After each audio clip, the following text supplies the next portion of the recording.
माताजी ने हमें सद्गुरु श्री लाहिरी महाशय के घर जाने का निर्देश दिया। हम छोटे छोटे समूहों में गए और वहां ध्यान करते समय दिव्य स्पंदनों का अनुभव किया।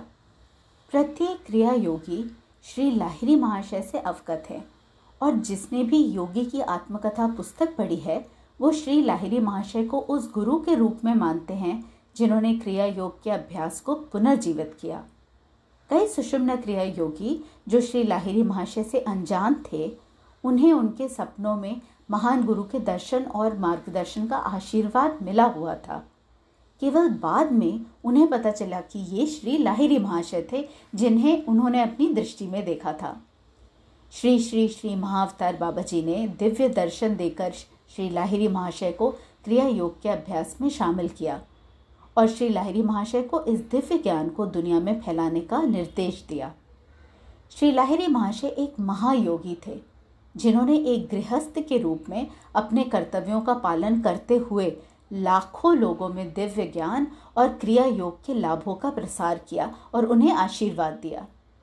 श्री लाहिरी महाशय श्री युक्तेश्वर गिरी के गुरु थे, जिनके शिष्य श्री परमहंस योगानंद ने योगदा सत्संग सोसाइटी की स्थापना की, योगी की आत्मकथा पुस्तक लिखी और क्रिया योग गुरु परंपरा को दुनिया के सामने प्रस्तुत किया।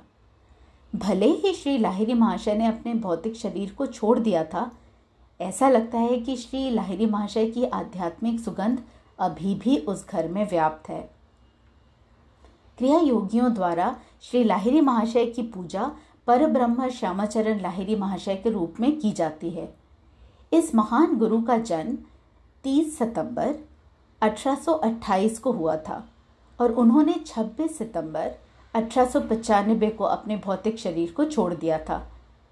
लेकिन श्री लाहिरी महाशय अपने शिष्यों और आध्यात्मिक साधकों के सामने सूक्ष्म शरीर में प्रकट होते हैं जो सुनहरे प्रकाश से चमकते हैं और उनकी आध्यात्मिक यात्रा में उनकी निगरानी और मार्गदर्शन करते रहते हैं।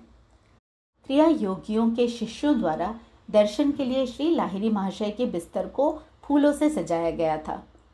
ये जानते हुए कि उपयोग की जाने वाली प्रत्येक वस्तु पर गुरु की स्पर्श दैवीय ऊर्जा अंतर्निहित होगी, हमने दूर से ही श्रद्धा पूर्वक अपनी प्रार्थना की।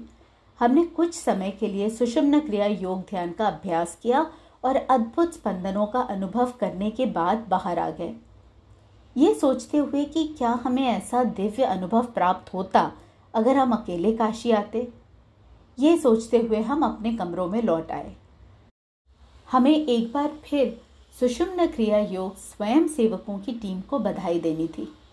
प्रत्येक समूह के लिए एक गाइड था जो काशी की हर एक गली कूचे को जानता था और भीड़ के बीच में हमारा मार्गदर्शन करता रहा और हमें स्पष्टता और विश्वास के साथ बताता रहा कि कहाँ आराम करना है और कहाँ खाना है।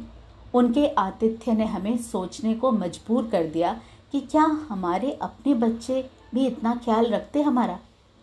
अपने स्वयं के भोजन और आराम की परवाह किए बिना स्वयंसेवक अपने से पहले दूसरों की आवश्यकताओं की देखभाल करते।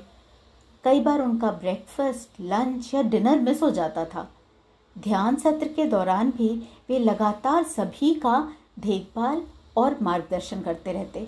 वे बड़े चतुराई और सतर्कता के साथ कार्यक्रम स्थल से माताजी के आगमन और प्रस्थान की निगरानी करते।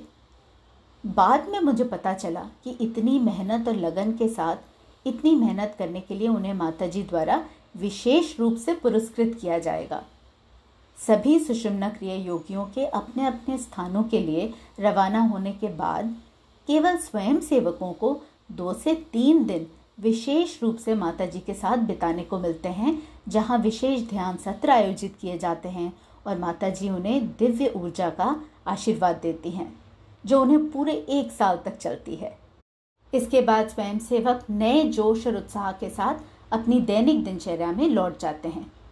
प्रतिदिन ध्यान का अभ्यास करते हुए वे अगले सुषुम्ना क्रिया योग समारोह और सार्वजनिक सत्रों के लिए माताजी के संदेश और निर्देशों का बेसब्री से इंतजार करते हैं।